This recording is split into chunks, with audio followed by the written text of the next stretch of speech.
The holidays had always been a time of warmth, love, and family gatherings.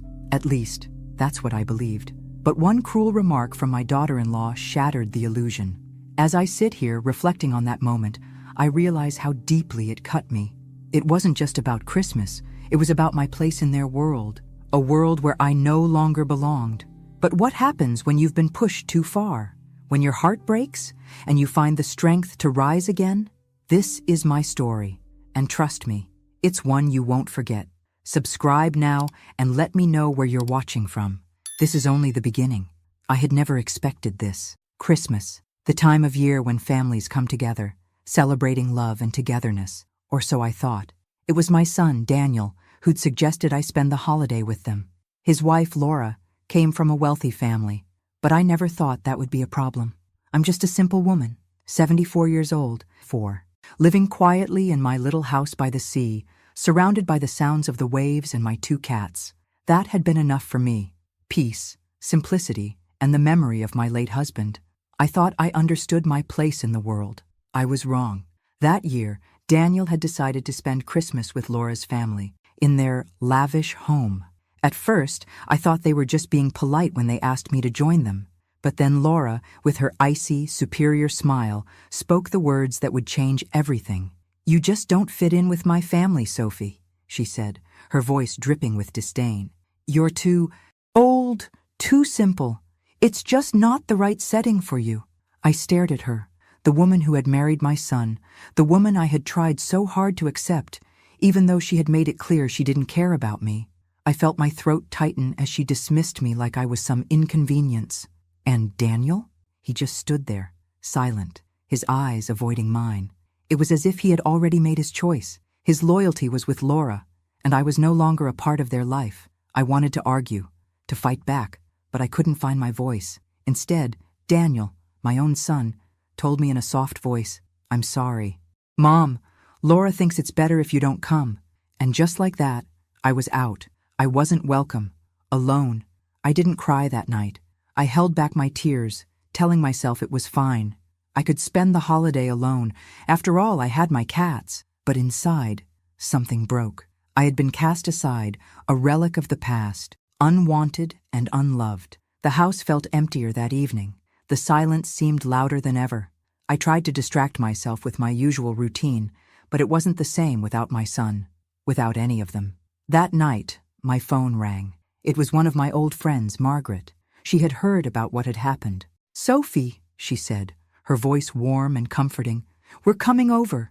Don't you dare sit there alone. We'll bring Christmas to you." And they did. Margaret, along with a few other friends who had shared so many of life's ups and downs with me, arrived later that evening, carrying food, laughter, and most importantly, company. As we sat around the table, eating and chatting, I mentioned the house of dreams that my late husband and I had worked so hard to buy, the beach house. It had always been my plan to leave it to Daniel. After all, he was my son. It was his legacy too. But in that moment, surrounded by my friends, I realized something. Maybe Daniel didn't deserve it. Maybe Laura didn't deserve it. I had worked my entire life for that house, and now it felt like they were taking more from me than just my place at the table. They were taking my dignity. One of my friends, Anna, looked at me with kind eyes. "Sophie, you've earned that house. You don't owe them anything, especially not after the way they treated you."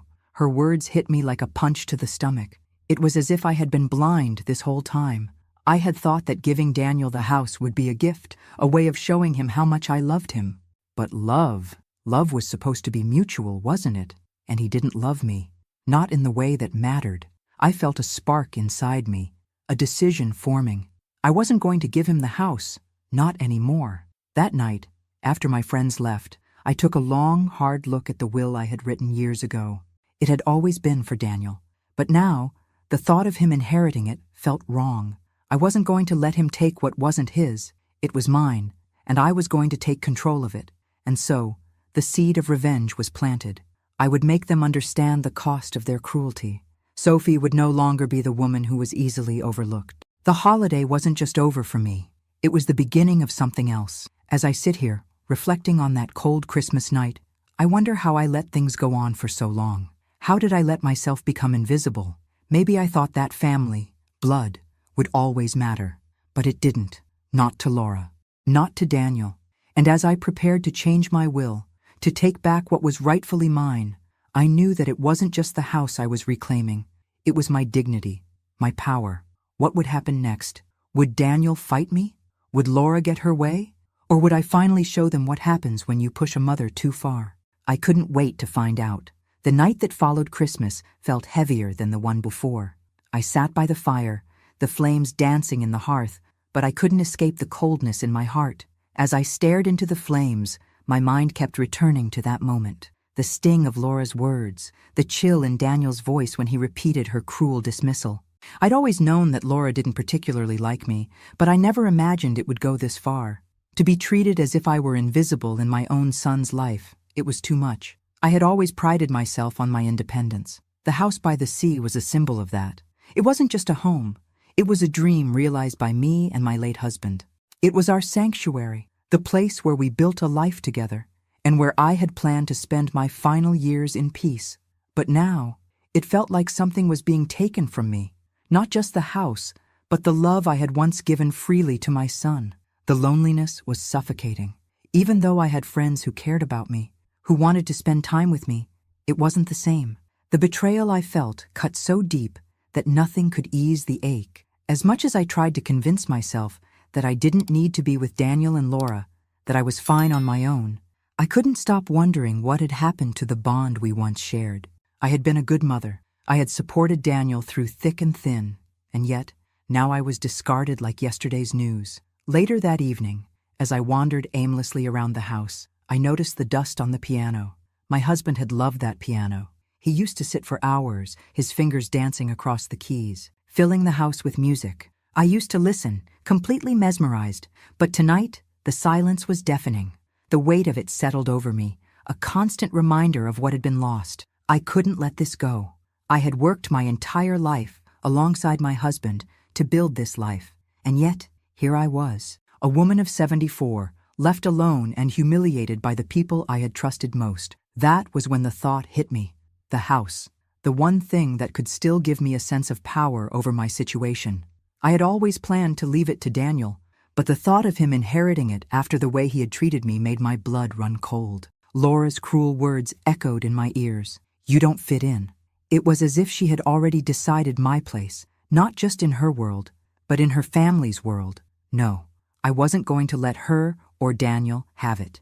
I had always told myself that I would leave everything to my son, that it was his inheritance. But as I thought more about it, I realized something important. Daniel hadn't earned it, not the way my husband and I had. I took a deep breath, staring out the window at the waves crashing against the rocks below. The sea had always been my solace. It had always whispered to me, reminding me of what was truly important. And right now, what was important was taking back control. The decision was made. The house would no longer be Daniel's legacy. It would be mine to keep, and I would decide what to do with it. As I sat down at my desk, I began to write. It wasn't easy. After all, I had never imagined doing something like this to my son. But this wasn't about him anymore. This was about me. It was about reclaiming my dignity. The sound of the pen scratching across the paper filled the room. I signed my name with determination, crossing out the part of the will where Daniel had been named the sole heir. The house would no longer be his. For a moment, I just sat there, looking at the document in front of me. Was I doing the right thing? Should I really take this step? But then I remembered the way Laura had dismissed me, the way Daniel had stood silently by her side. That was all the justification I needed. I took the will, folded it carefully, and placed it in the drawer. My heart was racing, but there was a strange sense of calm now. I had made my choice. It wasn't just about the house. It was about making a stand. The days that followed were full of quiet tension. Daniel and Laura hadn't tried to reach out again, and I didn't expect them to. I wasn't sure when or how they would find out about the change in my will, but I knew they would. And when they did, things would never be the same again. I wasn't sure what to expect from them, but I was ready. I didn't know it yet, but this decision would lead to a confrontation that would forever change the dynamics of our family. The quiet woman who had been dismissed and disregarded would no longer stay in the shadows. Sophie was coming out of the dark, and the world would have to take notice. But for now, I just sat in silence. The house felt colder than it had before. And yet, for the first time in a long while, I felt a spark of something I hadn't felt in years: empowerment. It was just the beginning, and I would make sure they knew it. I hadn't expected the change in my will to be so final. At first, there was a quiet calm after I made the decision, almost a sense of relief. I thought maybe I could live in peace with it, knowing I had taken control of the one thing that truly mattered to me. But that calm didn't last long. The day I received the call from my lawyer, I knew my quiet little world was about to be shattered. It was a few weeks after Christmas when I first noticed the change. The phone rang early one morning, the caller ID showing the name of my lawyer, Thomas. "Sophie," his voice was steady, but I could hear the unease in it. "We need to talk. It's about your will." I felt my chest tighten. I had been expecting this, but now that it was happening, I realized I wasn't as prepared as I had thought. "What about it?" I asked, trying to sound calm, though my pulse quickened. There was a long pause on the other end. I think we need to review the document again," he said. "Something has changed, Sophie. I'm afraid I didn't catch it at first. There's a new clause in the will that we didn't discuss." I felt my stomach churn. "What are you talking about, Thomas?" He hesitated again. "I think you need to come in and sign some updated documents. It's about the estate, Sophie, and the house by the sea." I swallowed hard, the weight of the situation sinking in. I knew then that my son Daniel had found a way to get to Thomas. I couldn't imagine how, but it was clear that somehow my decision had been tampered with. It wasn't a coincidence that Thomas now sounded so nervous. Something wasn't right. I could feel it in my bones. I decided to go to his office immediately. The drive felt endless. I gripped the wheel tightly, my mind racing. What had they done? What had Daniel and Laura done? I had trusted Thomas. I had always felt secure in his professionalism, but now I was beginning to doubt everything. When I arrived at his office, Thomas was waiting for me, a tense smile on his face. He led me into his private office, and we sat down across from one another. "Sophie, I need to explain," he began, his voice uncharacteristically soft. I didn't realize at first, but your son, Daniel, he's been coming in, asking for changes. I've been making them, and I didn't question it." I felt my heart drop to my stomach. "What do you mean? You've been changing my will without telling me?" I could barely speak the words. My blood was boiling. He lowered his eyes, unable to meet my gaze. "I'm sorry, Sophie. He insisted that you would want these changes, that the house should go to him, that it was what you'd always planned." I felt a sickening realization wash over me. Daniel hadn't even bothered to confront me directly. Instead, he had gone behind my back, manipulating the situation, and Thomas, who I had trusted, had been complicit in it. "How much?" I whispered, my voice shaking with anger. "How much did he pay you to betray me?" No, Sophie, it wasn't like that," Thomas stammered, panic rising in his voice. "He didn't pay me, but he kept insisting that he was just helping you. He said you were getting forgetful, that you wanted to make things easier for everyone. And I didn't want to question it. I should have, but I didn't." I stared at him, disgusted. He was barely able to meet my gaze. My lawyer, someone I had trusted to keep my interests safe, had been swayed by my son's words. I stood up abruptly, knocking the chair back. "This is over, Thomas. I don't trust you anymore." He looked panicked, his hands raised. "Please, Sophie, let me fix this. Let me—" But I was already heading for the door. I had to get out of there. The betrayal, the lies, the manipulation, it all hit me like a wave, crashing over me. I was being erased. My son, the one person I had done everything for, was taking everything from me, piece by piece. I got into my car, slammed the door, and took off, my hands trembling on the wheel. I drove aimlessly for a while, my thoughts a whirl of rage and disbelief. Daniel and Laura had thought they could just take my life's work. They had underestimated me. As I drove, I thought about the house, thought about the one thing that had always been mine, the one thing that tied me to a past I would never forget. I couldn't let them have it, not after everything they'd done. When I returned home, the weight of what had happened settled heavily on me. It was clear now. I couldn't trust anyone. My son had taken a step that I couldn't undo, but I could stop him. I spent the rest of the day alone, thinking, plotting. The will could be changed again. I'd find another lawyer, one who would help me restore what had been taken. Daniel and Laura had no idea what they were up against. They had pushed me too far. I wasn't going to back down. It was time for me to take control. And this time, there would be no compromises. The days that followed were a blur of frustration and quiet anger. I had already started looking for a new lawyer. I wasn't going to let Daniel and Laura get away with this. The more I thought about it, the more the weight of their betrayal crushed me. How could they be so callous? My own flesh and blood. It hurt in a way that I hadn't expected, so deep, so personal, that it felt like something inside me was unraveling. But I had to stay focused. I couldn't let them win. I wasn't going to let them take the one thing that I had worked for, that I had fought for so many years. My husband's legacy, our legacy. The phone call came 3 days later. It was Daniel. His voice, thick with anger and perhaps a touch of guilt, echoed through the phone. "Mom, I need to talk to you. I know things have been difficult between us, but this isn't right. You need to fix the will. You can't just take the house away from me and Laura." I didn't even let him finish. "You think you can just walk back into my life and talk to me like everything is fine?" My voice trembled, but I held my ground. "You've already tried to steal from me once. What makes you think I'll give in this time?" Daniel was quiet for a long moment. Then, in that soft, pleading tone he always used when he was trying to manipulate me, he spoke again. "It's just the house, Mom. It's not about the money. It's about family. You've always said we should take care of each other. This is a family home. I thought you would want us to keep it." I could feel my blood pressure rising. "You thought wrong," I snapped. "This house is mine. It's been mine long before Laura ever came into the picture, and it will stay mine.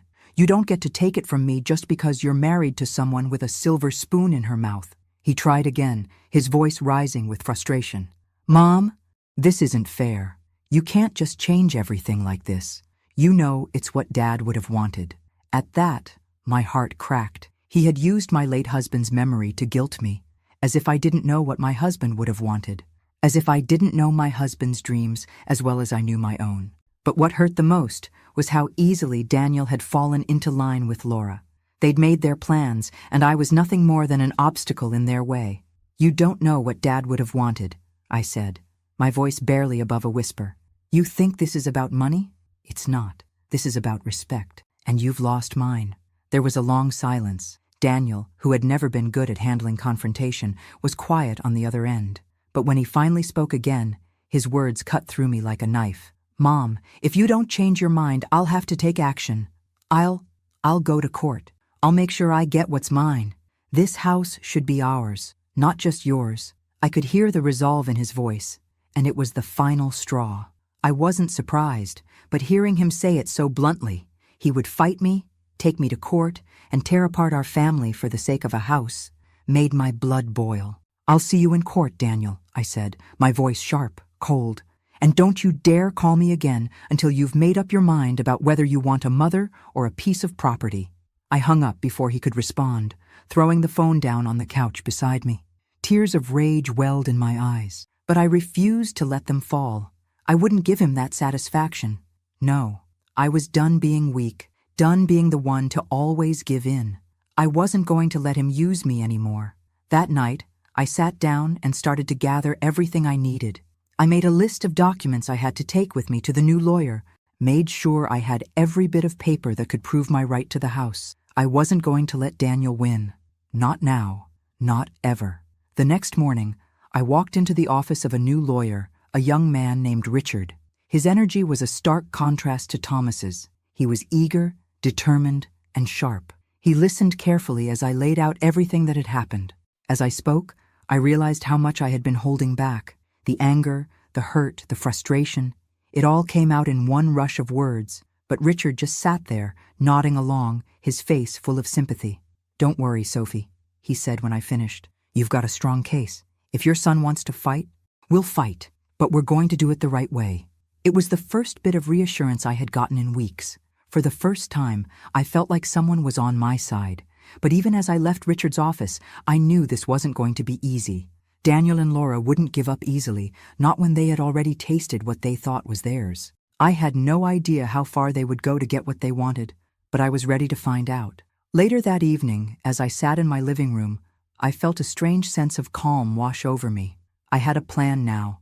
I had a lawyer I could trust, and I had something they could never take from me, the truth. Whatever happened next, I was done being the victim. I was ready to take back what was mine, and I would make them regret ever crossing me.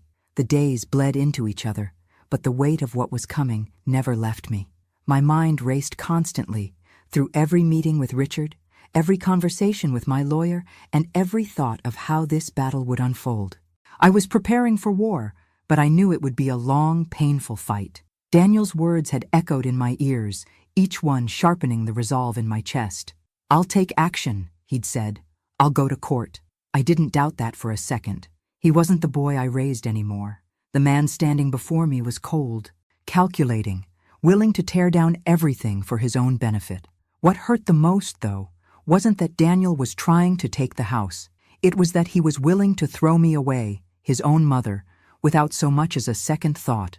Laura had done a good job of turning him against me, of making him believe that I was some kind of burden, a relic of the past, but I knew my son better than anyone else. I knew that deep down, this wasn't just about the house. This was about power, control, and he was too blind to see it.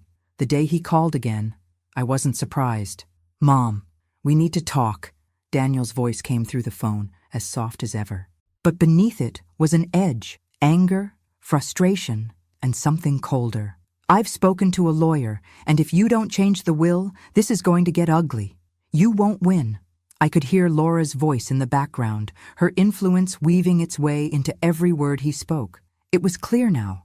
He wasn't just defending the house. He was defending his wife's interests. And it sickened me. "I told you before, Daniel," I said, my voice as steady as I could make it. "I'm not changing my mind. You think you can scare me into doing what you want? It won't work. I've seen the real you now." There was silence on the other end. Then a sharp intake of breath. "Mom, I don't want to do this, but you're forcing me to. This isn't just about the house. It's about what's right, what Dad would have wanted." I nearly lost my composure, but I held firm.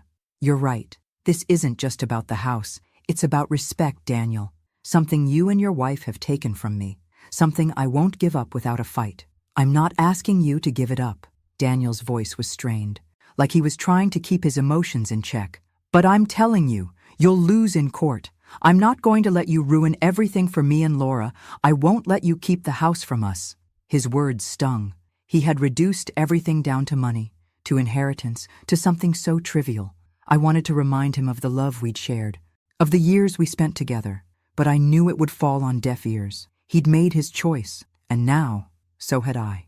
"I've already made my decision, Daniel," I said, my voice thick with emotion but steady, "and I'm not changing it. So do what you have to do.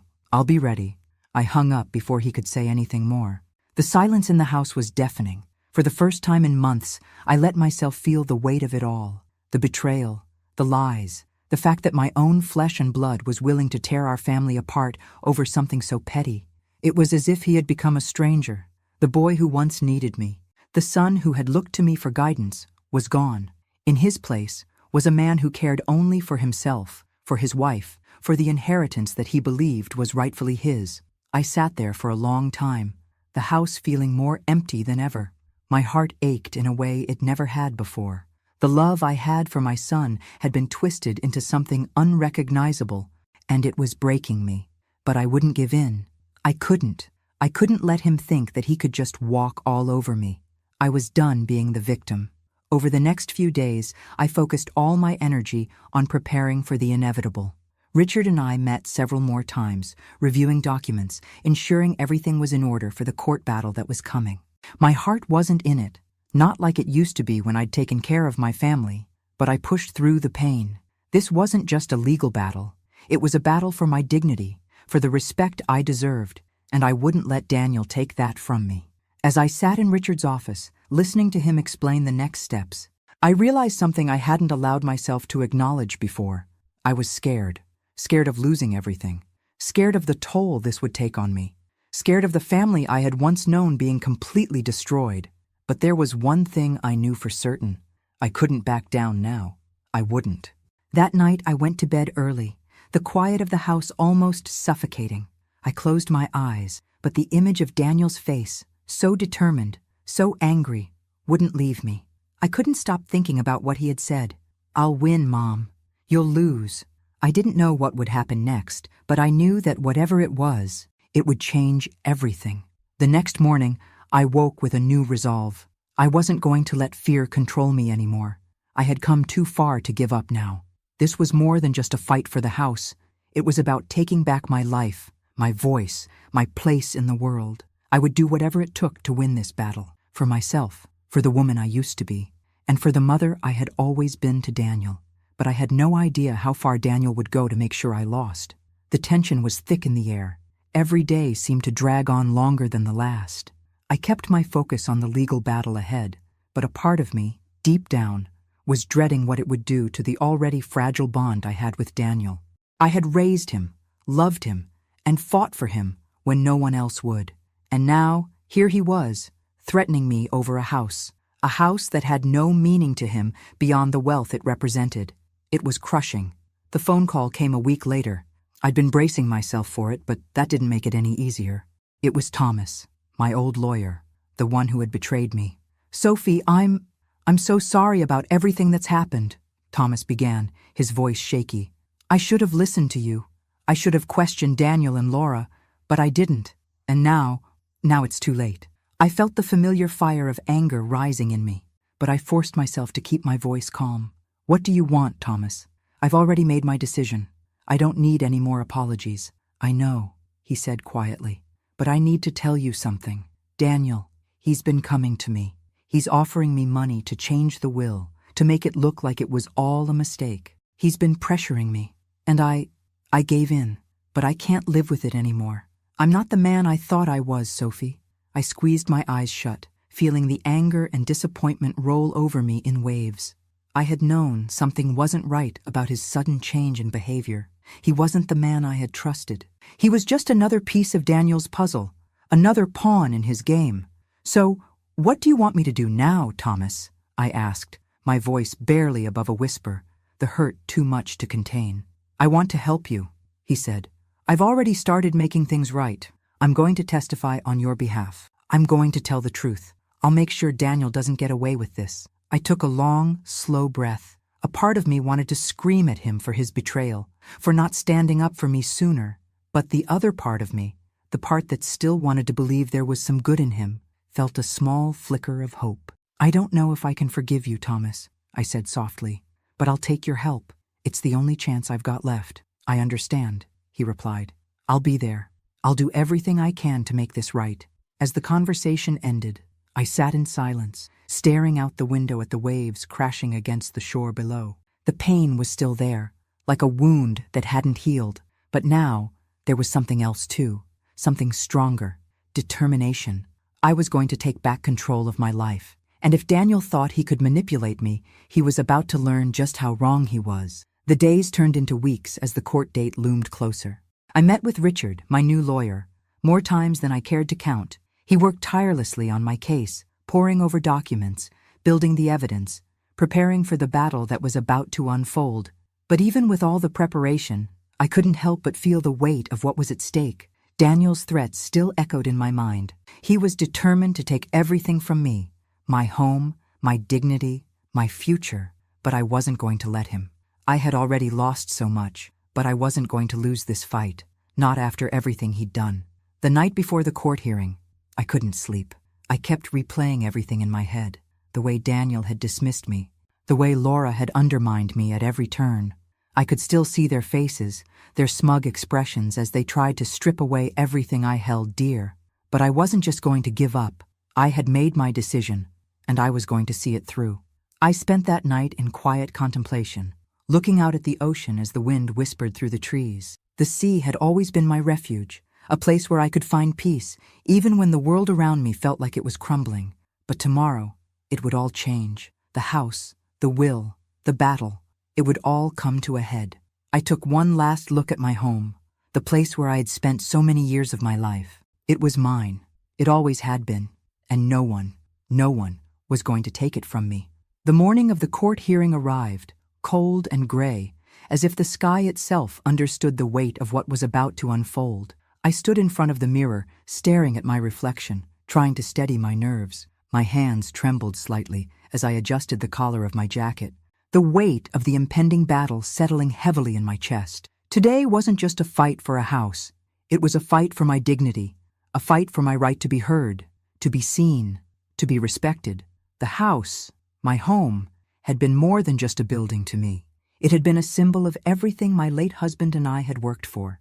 It was where we had built our lives, where we had laughed, cried, and loved. But now it had become a battleground, the prize in a war that had been thrust upon me by the very people I had once trusted most. I took a deep breath, trying to steady my nerves, and grabbed my purse. As I made my way out of the house, I couldn't help but glance back at it one last time. I wasn't sure what would happen today, but I knew one thing. I wouldn't give up without a fight. The drive to the courthouse felt like it took forever. Each turn, each mile, was another reminder of what was at stake. I thought about Daniel, about Laura. I thought about all the years I had spent raising my son, loving him, supporting him, and how quickly they had discarded me. It hurt more than I could ever explain, but I had no time for self-pity. This was war, and today I was going to win. When I arrived at the courthouse, I was greeted by Richard, my new lawyer. His presence gave me a small sense of comfort, though I could see the same tension in his eyes that I felt in my own chest. We exchanged a few words, but I could tell that he was focused on the task ahead. This wasn't going to be an easy fight, but we were ready. The courtroom was already crowded when we entered. Daniel and Laura were seated across the room, their expressions cold and distant. I could see how tightly Laura gripped Daniel's hand, as if she were trying to reassure him that they would win. But I wasn't worried. I had seen the cracks in their carefully constructed world. I knew what they had done, and I knew that I wasn't going to let them get away with it. The judge called the hearing to order, and I could feel my heart pounding in my chest. Richard stood by my side, presenting the case with a calm confidence that I couldn't help but admire. He laid out the facts clearly, how Daniel had tried to manipulate the will, how Thomas, my former lawyer, had been bribed into changing the documents, and how Daniel had acted without my consent or knowledge. As I listened to the testimony, I found it hard to keep my emotions in check. There was something about hearing the truth laid bare that made it all feel even more real.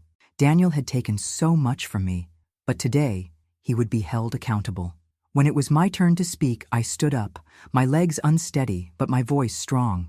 I took a deep breath and looked across the room at my son and daughter-in-law, who were now staring at me, their faces a mixture of disbelief and contempt. "I didn't expect this," I began, my voice unwavering. "I didn't expect that my own son would try to take something that wasn't his, something that I worked my whole life for. But more than that, I didn't expect him to throw me away, to think so little of me that he would try to erase me from his life." I could see Daniel's eyes flicker, but he didn't say anything. Laura, however, scoffed, crossing her arms in defiance. "I raised him," I continued, my voice louder now, filled with the pain of years of sacrifice. "I loved him, and for years I gave him everything I had, and yet now I'm just a convenience to be discarded when it no longer suits him. This house is not just a building, it's a symbol of everything my husband and I worked for, and I won't let him take it from me. Not like this." The courtroom fell silent. I could feel the weight of everyone's eyes on me. I had said what needed to be said, and now I would wait. Richard stood beside me, his eyes filled with a mixture of pride and determination. He knew that this was the moment I had been waiting for, the moment when I stood up for myself. Daniel and Laura exchanged a brief look, their confidence shaken. I could see the cracks now, the doubt creeping in. They had underestimated me. And now I had them exactly where I wanted them. The judge turned his attention back to the room. "I'll take this matter under consideration," he said, his voice authoritative. "You will all be notified of my decision within the next few weeks. Until then, I suggest you all refrain from further actions regarding the estate." I stood there for a moment, the weight of the words sinking in. It wasn't over yet, but I had done everything I could to ensure that justice would prevail. I had made my stand, and no matter what happened, I knew I would walk out of that courtroom with my head held high. Daniel and Laura stood to leave, their faces tight with anger. They hadn't won yet, but I could see it in their eyes. They knew they had lost the battle. As we walked out of the courthouse, Richard placed a hand on my shoulder. "You did well, Sophie. We've got a good chance." I nodded, but a part of me still felt like I was holding my breath. It wasn't over. Not yet. But I had made my decision, and I wasn't going to back down. And somewhere, deep inside, I knew I had won something even more important than the house. The days that followed the court hearing were like an eternity. It felt as if time itself had slowed down, stretching into endless moments of uncertainty. I knew the judge's decision wouldn't come immediately, but the waiting was torture. Every time the phone rang, my heart skipped a beat, only to sink with disappointment when it wasn't the call I had been hoping for. Daniel and Laura had gone quiet after the hearing. I knew they were strategizing, trying to find ways to regain control. I could almost feel the anger and frustration radiating from them, but I couldn't bring myself to care. They had pushed me to my limits, and now they would have to face the consequences. I spent the following days making preparations, just in case the worst happened. I had already decided that no matter the outcome of the trial, I would no longer live my life according to their whims. I was done being silenced, done being the one who always compromised. I had been a good mother, but now it was time to be a good woman to myself. The phone call finally came one Thursday afternoon.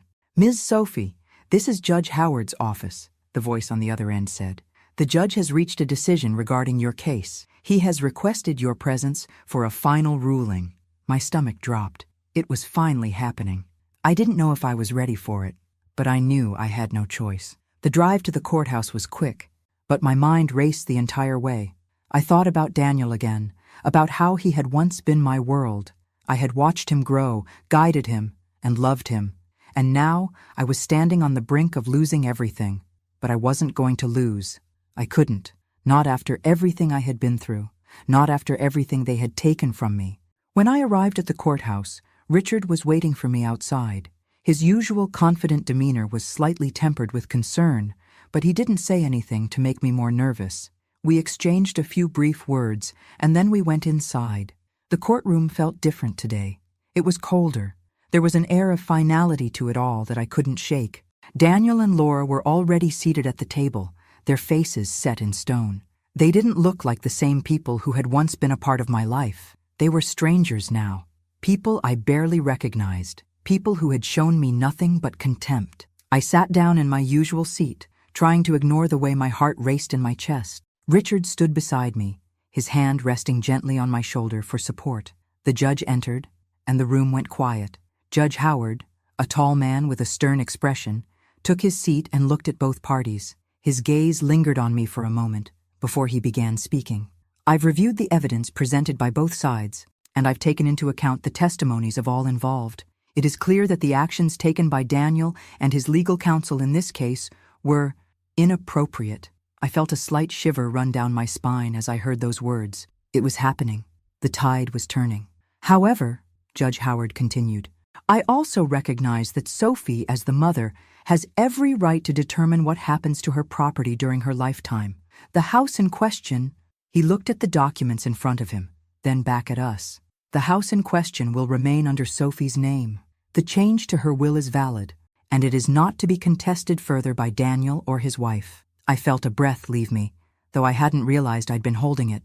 My chest tightened with a mixture of relief and disbelief. This was it. They had lost. The judge's gavel struck, signaling the end of the hearing. But it didn't feel like a victory. Not entirely. It felt like something had shifted in me. For the first time in months, I wasn't the woman being manipulated. I wasn't the one who had to step aside and let others dictate my fate. Daniel's face was a mixture of fury and disbelief. He opened his mouth to speak, but nothing came out. Laura's eyes blazed with anger as she shot daggers in my direction, but she said nothing either. Richard turned to me, his voice low. "We've won, Sophie." For a moment, I couldn't speak. I just stared at the judge, processing the words he had said. My heart, which had been pounding in my chest for what seemed like an eternity, slowly began to calm. I felt like I could breathe again. As we left the courtroom, Daniel and Laura didn't even glance at me. They stormed out, their shoulders stiff with anger. I felt no triumph, no satisfaction, just a quiet certainty that the right decision had been made. They couldn't take what was mine anymore. They couldn't take me away from my own life. When I returned home that afternoon, the house felt different. The weight of the battle was finally over. The air was clearer, the house quieter, and the peaceful solitude I had once found here was beginning to return. But as I stepped into my living room and glanced around at the life I had built, I knew that this victory wasn't just about the house. It was about reclaiming my own identity, my own strength. I had fought for myself, and now I would live for myself. The phone rang again, and this time I wasn't afraid to answer it. Sophie. Richard's voice was calm, but there was a note of warmth in it. You did it. I just wanted to say, you were incredible. We'll make sure everything is squared away with the documents. I smiled softly. Thank you, Richard. You've been more than just a lawyer. You've been my ally when I needed one most. We ended the call, and I sat back in my chair, the weight of everything that had happened settling over me. The fight was over, and for the first time in a long time, I felt at peace. It's strange, the way life continues to move forward, even after a moment that feels like it should change everything. The court case was over. The house was mine. But for the first time in years, I felt like I wasn't fighting for a place in the world anymore. I had fought for control, for my dignity, for my future. But now that it was all behind me, I was left standing in the quiet aftermath, wondering what came next. The silence in the house felt like a presence of its own. There was no longer the looming tension of the court case hanging over me. But still, something was missing. The joy I thought I'd feel once the dust settled never arrived. Instead, a strange emptiness began to creep in. The first few days after the court hearing were the hardest.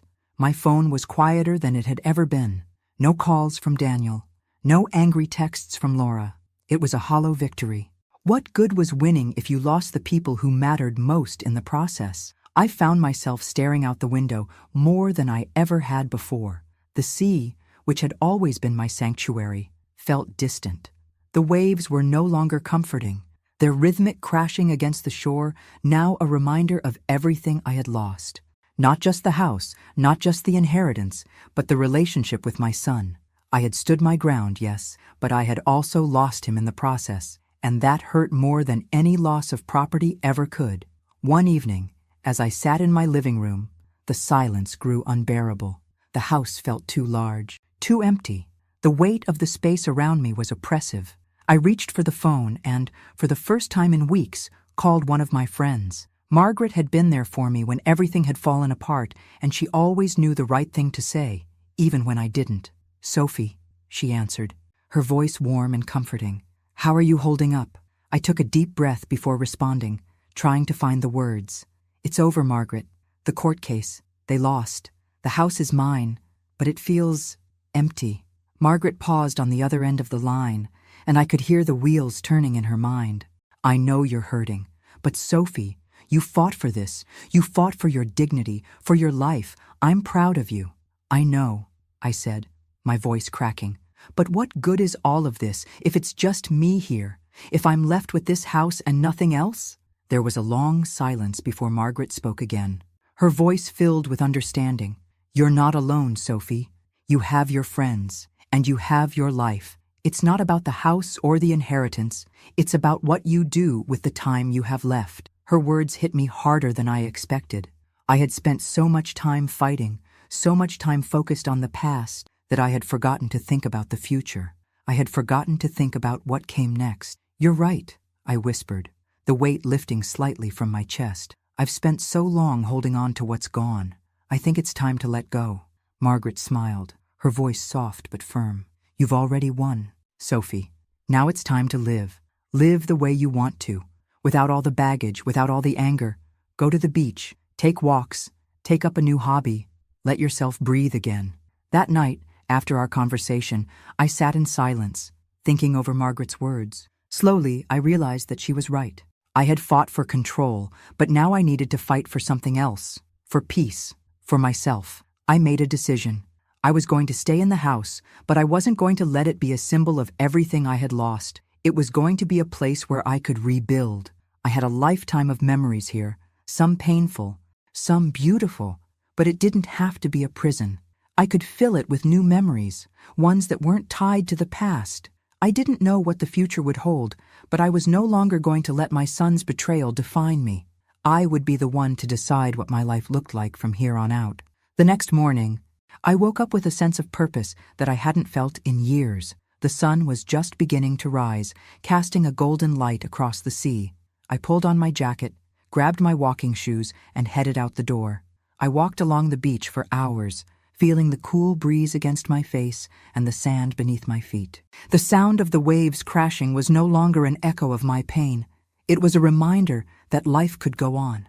I could go on. And when I returned home, something inside me felt lighter. I was still here. I still had time. Time to rebuild. Time to redefine what family meant to me.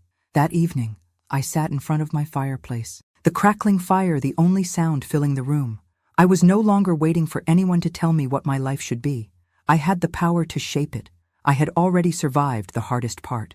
The phone rang again, and this time, when I answered, it was my son. "Mom," Daniel's voice sounded strained, and I could hear the tension in it. I want to talk." My heart clenched in my chest, but I took a deep breath before replying. "I'm listening." He paused before speaking again, this time softer, more hesitant. I'm sorry for everything, for how I treated you. I don't expect you to forgive me, but I want you to know that I regret what I did. I don't know how we got here, but I want to try to fix things, if you're willing." I stood there in silence for a moment, absorbing his words. For so long, I had wished for this moment, hoping that one day Daniel would come to realize what he had lost. But now, hearing it in his voice, I wasn't sure what to do. I had won the battle, but did that mean I had to fight the war too? "I don't know what to say, Daniel," I replied, my voice gentle but firm. "I'm not sure we can just go back to the way things were, but we can start with a conversation." He sighed in relief. "That's all I'm asking for. One conversation." As I sat down on the couch, I realized that this wasn't the end of the story. The house was mine, but there was more to rebuild than just bricks and mortar. It was time to rebuild my relationship with Daniel, if that was even possible. And for the first time in years, I felt ready to try. The days after Daniel's call were a mix of hesitation and hope. I wasn't sure what the future held, but for the first time in months, I felt something I hadn't felt in a long time. Possibility. A small spark of it. The idea that perhaps, just perhaps, there could be a way back from the distance that had grown between us. I spent the next few days thinking about everything that had happened. About the court case, about the betrayal, about the long stretches of silence between me and my son. But I also thought about the memories, the good ones, the ones before Laura had come into the picture, before everything had started to change. I tried to remember what it was like when Daniel would run to me for comfort, when his laughter filled the house, before the greed, before the manipulation. I had no idea if I was ready to forgive him, but I knew one thing. I wasn't ready to close the door completely. The following Saturday, Daniel called again. This time there was an urgency in his voice that hadn't been there before. "Mom," he said, his words rushed. "Can we meet? In person? I know it's been a while, but I think it's time." I agreed, setting a time and place to meet him. As I hung up the phone, a flood of emotions washed over me. What did I want from this conversation? What did I need? I didn't know if I wanted to go back to the way things had been, but I was willing to listen. I arrived at the cafe early, sitting at a table by the window, watching the world outside. It was one of those crisp mornings when everything feels possible, when the world is still new and full of potential. But inside, I felt the weight of the years between us. I could already feel the knots in my stomach, the uncertainty of what would happen next. And then, he walked in. Daniel looked different, not in a physical sense. He still had that same broad frame and the same familiar, easy smile, but there was something else. A weariness in his eyes that wasn't there before, a heaviness that made me wonder just how much he had been carrying. He approached the table, his usual confidence tempered with a vulnerability I hadn't seen in him in years. "Hey, Mom," he said softly as he sat down across from me. "Hey," I replied, forcing a smile that didn't quite reach my eyes. "You're looking good." He nodded, but his eyes never left mine. "I know this isn't easy, but I've been thinking about everything, and I'm sorry. I can't take back what I did. I can't undo it, but I can try to make it right." I felt a lump form in my throat, but I swallowed it down. This wasn't about me being emotional. This was about hearing him out, hearing what he had to say. I had already decided that I wasn't going to get wrapped up in anger anymore, but that didn't mean I could just forget everything. "I don't know if you can, Daniel," I said quietly. "I don't know if we can just pick up where we left off." "I don't expect that," he replied, his voice low. "But I don't want to lose you. I don't want us to be strangers. I've been so blinded by everything, by Laura, by the house, by all the things I thought I needed, and I I lost sight of what mattered most. His words hit me hard. I had heard all the excuses before, but this time it felt different. He was no longer trying to justify his actions. He was acknowledging them. And that meant something, didn't it? "I've been angry for so long," I said, my voice shaky. "I've been angry at you, at Laura, at myself, and I still don't know if I can forgive you. But I'm willing to try, for both of us." Daniel's eyes softened. He reached across the table, his hand resting on mine. "I don't know if I deserve your forgiveness, Mom, but I'm here. I'll be here, no matter what. We don't have to fix everything in one conversation, but I want to try. I want to earn back your trust." The sincerity in his voice caught me off guard. I hadn't expected this. I had expected more resistance, more defensiveness. But here he was, willing to meet me halfway. And for the first time in a long time, I saw the son I had raised. Not the one who had been blinded by greed and manipulation, but the one who had once loved me unconditionally. We spent the next hour talking. Not about the house, not about the inheritance or the court case, but about the things that had mattered once. Memories, shared moments, things we had lost sight of. Slowly, painfully, the distance between us began to shrink. I still didn't know what the future held for us, but I could feel something shift, a small, fragile bridge being built. As we stood up to leave, Daniel hugged me tightly. "I'm so sorry, Mom," he whispered. "I love you." The words were simple, but they held so much weight. I could feel the tears welling up, but I held them back. I wasn't ready to let go of the past entirely. But maybe, just maybe, I was ready to move forward, to see where this new version of our relationship could go. When I left the cafe, the world felt a little lighter. I still had a long road ahead of me, and I didn't know if everything would work out, but I felt a flicker of hope that I hadn't felt in years. It wasn't over, but maybe it didn't have to be. The weeks that followed that meeting with Daniel felt like a delicate balance, a slow unfolding of trust that had been long broken. It wasn't a quick fix, and I knew it wouldn't be. There was no magic word, no perfect moment that would instantly heal the wounds we had inflicted on each other. But there was something in that conversation, something real and raw, that made me believe there was hope for us. Maybe not the way things were before, but a new beginning, if we were both willing to work for it. I spent the days reflecting on that conversation, revisiting my feelings of hurt and anger, but also allowing myself to feel something else, the tiniest spark of hope. I realized that forgiveness wasn't about erasing the past. It was about letting go of the weight it had carried for so long. And though I didn't know if I was ready to forgive Daniel completely, I was ready to try, to open the door, to just a crack, and see if we could rebuild. Daniel called a few days after our meeting.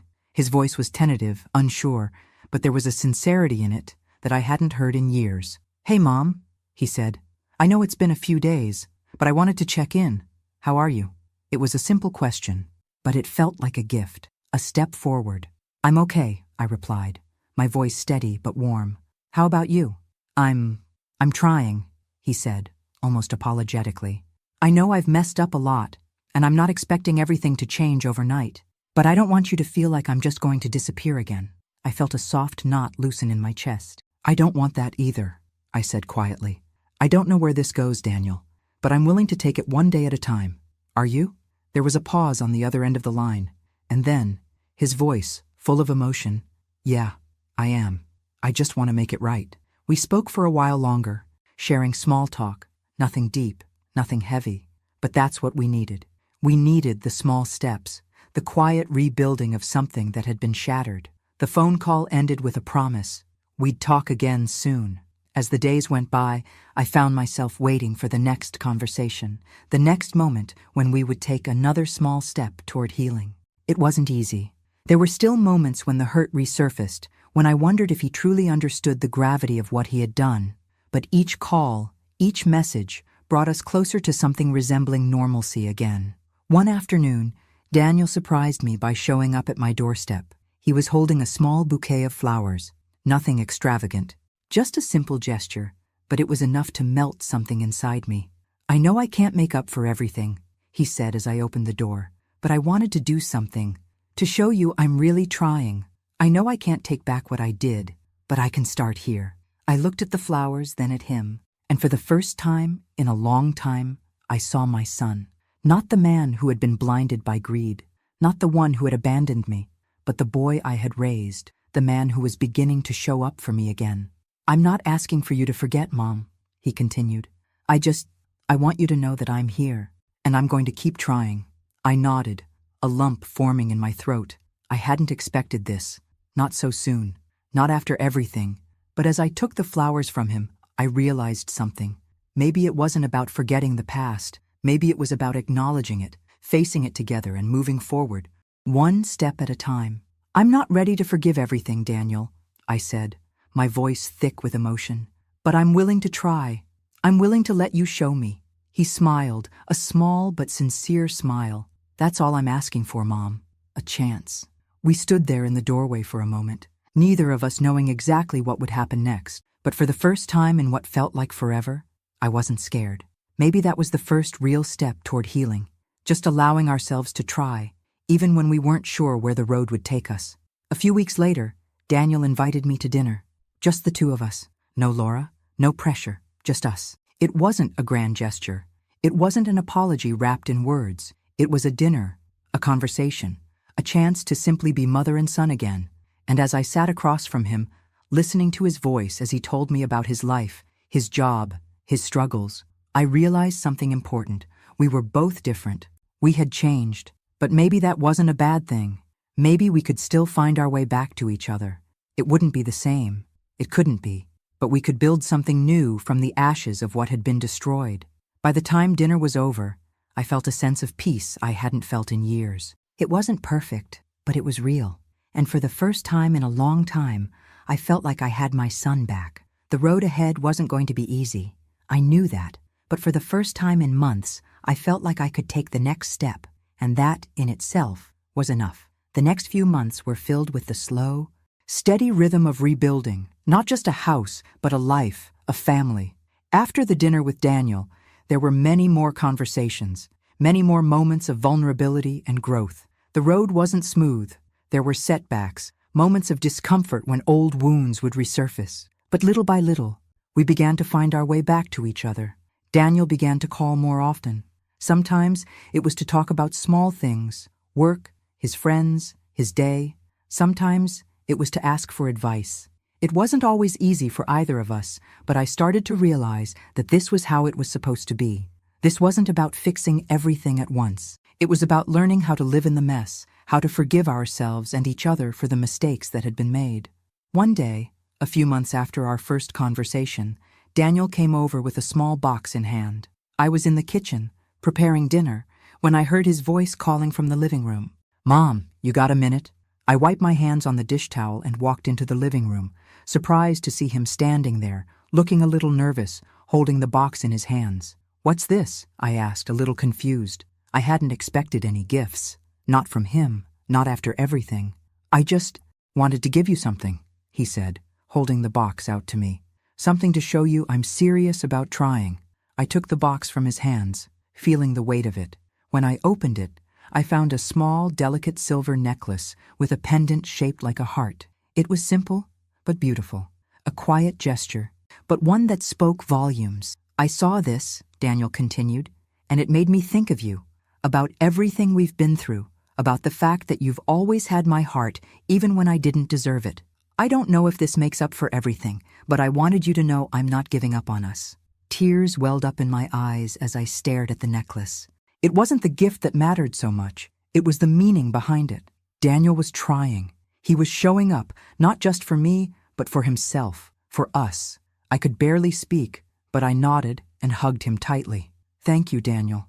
I don't know if I'll ever be able to forgive everything completely, but I'm so proud of you, and I'm proud of us." From that moment on, things continued to improve between us. There was still work to be done, still scars to heal, but the foundation had been rebuilt. Slowly, we found our way back to each other, no longer trying to return to what we had been, but building something new, something more honest. As for me, I learned a valuable lesson in those months. I had spent so much time fighting, so much time holding on to what was, that I had forgotten to look forward, to live in the present, to allow space for growth and change. The house, the legacy of my late husband and me, and no longer felt like a burden.